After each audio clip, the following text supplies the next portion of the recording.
surat Fatir ayat, maaf ya, surat Fatir ya, ayat 1 tafsir Ibnu Katsir.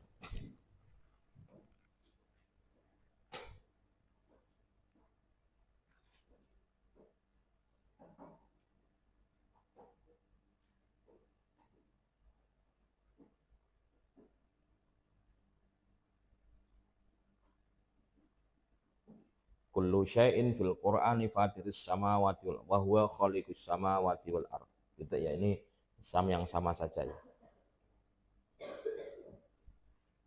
Yang beda saja ini yang kita. Ayat ini menurut tafsir Ibnu Katsir menerangkan tentang alasan Allah menciptakan malaikat. Kenapa sih Mbak Ida malaikat itu kok diciptakan oleh Allah bersayap gitu ya? Alasan Allah menciptakan malaikat bersayap menurut tafsir Ibnu Katsir adalah supaya malaikat itu bisa terbang dengan sangat cepat, sari'an, dengan sangat cepat untuk menyampaikan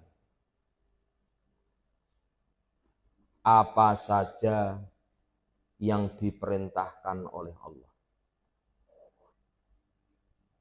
Apa saja yang diperintahkan oleh Allah. Nah, kecepatannya apa? Mohon maaf ya, kalau kita nanti ngaji tafsir yang sudah kita terangkan kemarin, fenomena perpindahan bintang di langit ya, dari satu bintang-bintang ke lain itu enggak hanya fenomena alam. Dalam ilmu tafsir itu adalah malaikat sedang melempar setan yang mencoba melihat di catatan Lauhul Mahfuz. Kita tidak melihat itunya, tapi kecepatannya adalah kecepatan cahaya. Bayang enggak? Kecepatan cahaya itu berapa kilometer per jam? Yaitu kira-kira seperti itu. Mungkin bisa lebih cepat. Pokoknya sangat cepat sekali malaikat dalam menyampaikan pesan. Pak, Abi, apakah lebih cepat dengan handphone, dengan telekomunikasi? Bisa lebih cepat karena di sini menggunakan sighah mubalaghah sarian, banget cepetnya. Untuk menggambarkan sangat cepatnya adalah seperti cepatnya gelombang cahaya. Jadi segitu, begitu lampu kita hidupkan, senter kita hidupkan kan langsung menyorot kan. Nah, cepatnya itu. Tadi datanya dari malaikat melempar setan dengan bintang yang ada di langit karena setan mencoba untuk melihat catatan-catatan rahasia Allah di Lauhul Mahfuz. Yang itu catatan nantinya akan diberikan kepada pengikut setan di dunia untuk meramal, untuk menyatakan apapun yang itu kadang benar, kadang salah. Itu fenomenanya begitu. Sekaligus sebagai data. Data untuk menjelaskan betapa cepatnya gerak malaikat untuk menyampaikan pesan dari Allah kepada para nabi. Titik.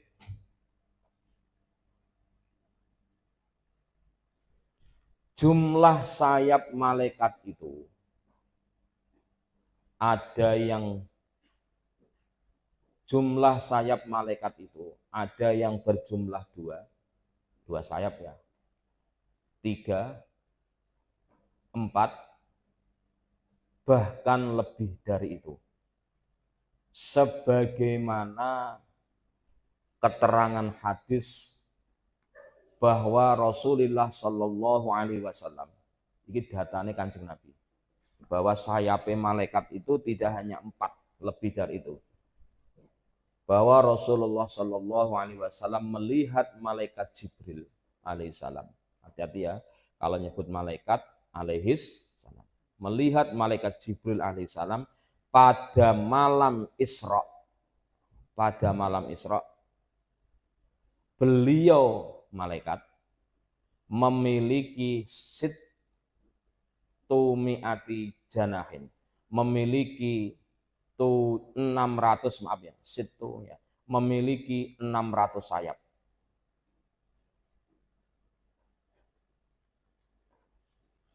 Di antara sayap-sayapnya itu, baina kulli janahaini, Di antara sayap-sayap itu lebarnya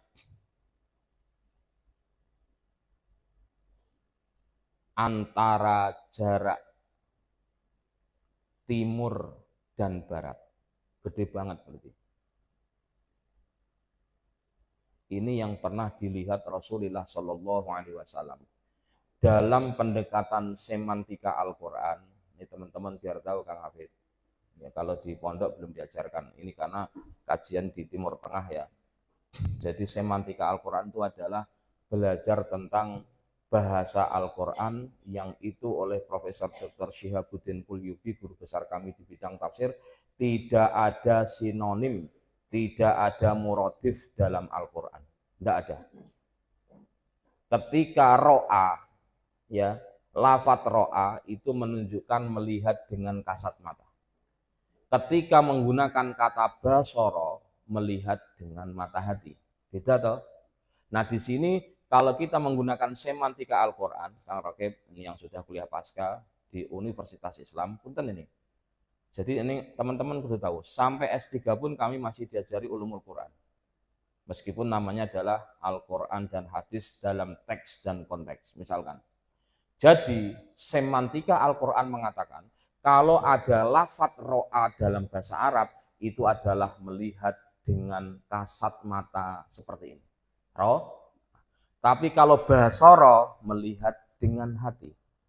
Nadhoro, melihat dengan cara berpikir secara mendalam. Nek bahasa Jawa ini diangen-angen. Konon maknanya. Berarti malaikat Jibril dilihat oleh Nabi, atau boleh dibalik, Nabi Muhammad melihat malaikat Jibril adalah melihat secara langsung melalui kasat mata Rasulullah Shallallahu Alaihi Wasallam.